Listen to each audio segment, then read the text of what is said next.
Prezados estudantes, saudações. É a professora Márcia. Esta é a nossa primeira aula de artes do 6º ano. Olha aqui, eu estou com um livro na mão. Se vocês tiverem um livro na mão, o livro em casa, peguem um livro e vamos começar na página 10. Inclusive, olha, o tempo é curto. Depois eu vou passar outras coisas para vocês, com gravações, com informações lá no grupo. Mas para fazer essa gravação aqui desta leitura, eu vou ser bem objetiva, ok? Então eu quero que vocês leiam a parte 10. Lembrem-se, não é só leitura do texto, é a leitura das imagens também. As imagens também são lidas, vocês vão prestar atenção. Inclusive no livro, no capítulo 1, página 10, por onde nós começamos, começa justamente com uma imagem como essa que eu estou compartilhando aqui. À medida que eu vou lendo, a gente vai fazer uma comparação entre o que está sendo visto no livro, visto na imagem do computador ou do celular e na minha voz, no que eu estou explicando, tá bom?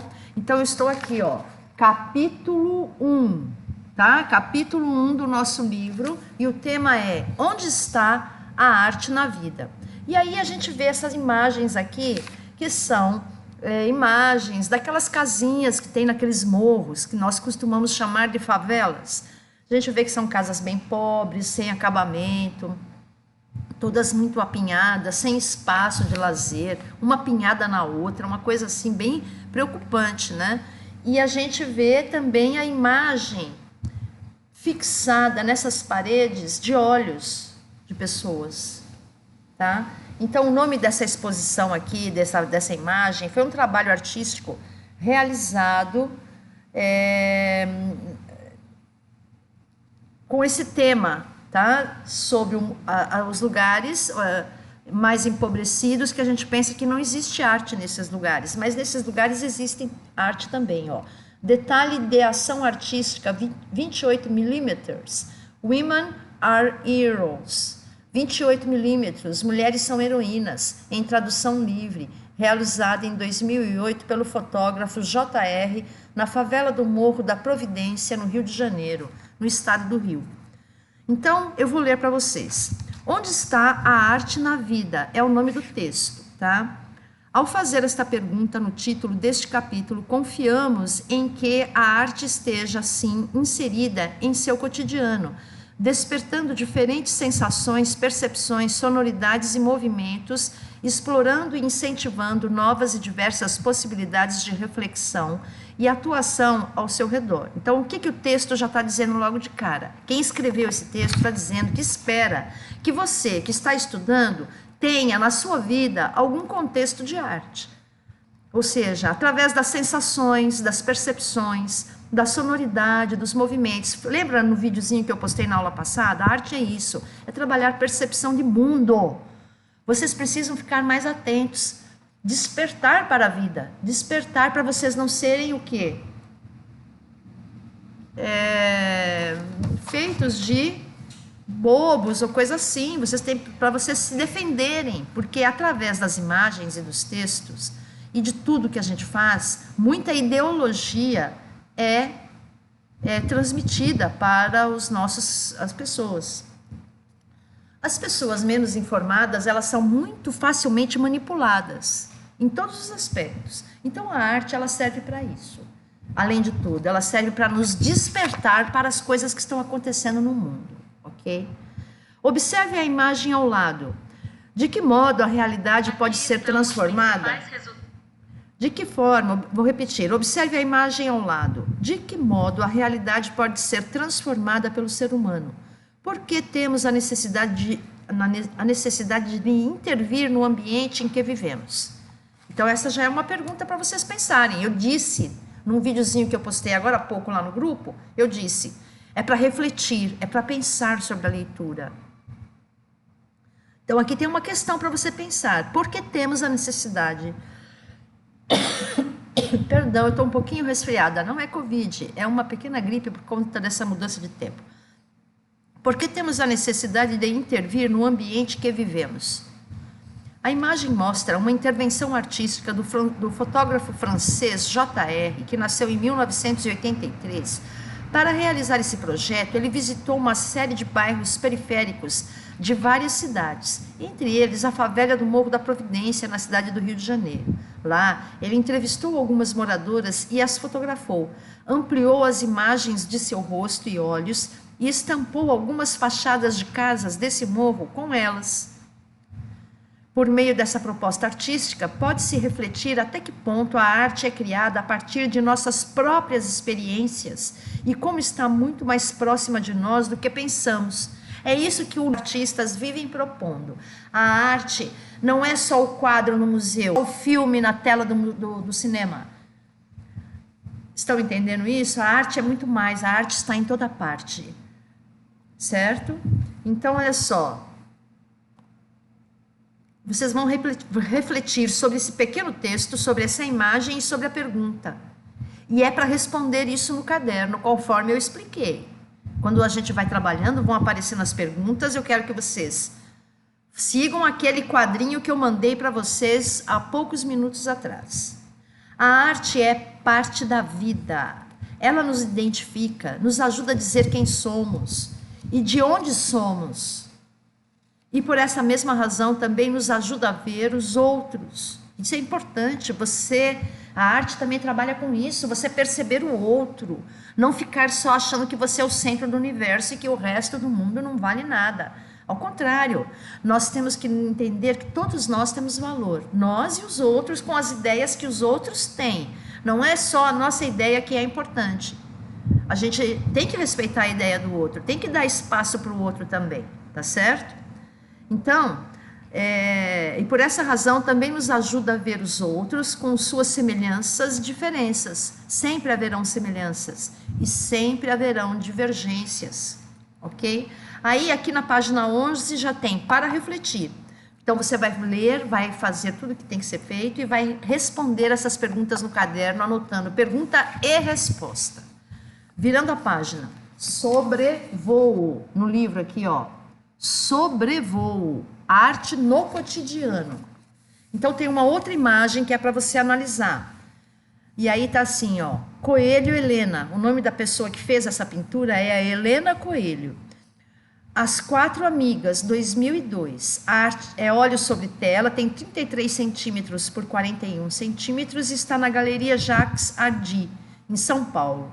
Aí depois vocês vão analisar, vocês vão verificar que parece uma sala de visitas, com algumas mulheres sentadas, elas são amigas. E aí tem os detalhes, tem até um gatinho, tem um quadro na parede, uma planta, um outro gato, um passarinho. Todas essas informações estão aqui nesta sala desta pintura.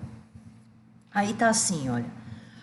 Número 1, observe a imagem acima. O que chama a sua atenção? Anote em seu caderno. Veja que não sou só eu que estou falando isso. Os próprios escritores estão demonstrando como é importante para o aluno escrever no seu caderno, tomar nota, ok? Então vamos lá. Trata-se de uma pintura naif de Helena Coelho, que nasceu em 1949, artista carioca que começou a pintar aos 40 anos e que retrata o cotidiano em muitas de suas obras. Aí está dizendo aqui que é uma pintura naif. Então, o que é uma pintura naif? Aqui no próprio livro, no quadrinho, tem uma explicação. Olha só. Arte naif. Estilo de arte produzido geralmente por artistas autodidatas, ou seja, pessoas que não cursaram estudos formais em artes. Pessoas que se propõem a fazer uma coisa e fazem sem ter estudado. A obra de arte naif, da palavra francesa naif, que significa ingênuo, justamente por não ter estudado, ele é ingênuo, ele faz coisas que nem sempre são as recomendadas, mas que no final da obra dá um bom resultado, ok? Então, a obra de arte naif é produzida geralmente com o uso de técnicas de representação pouco elaboradas.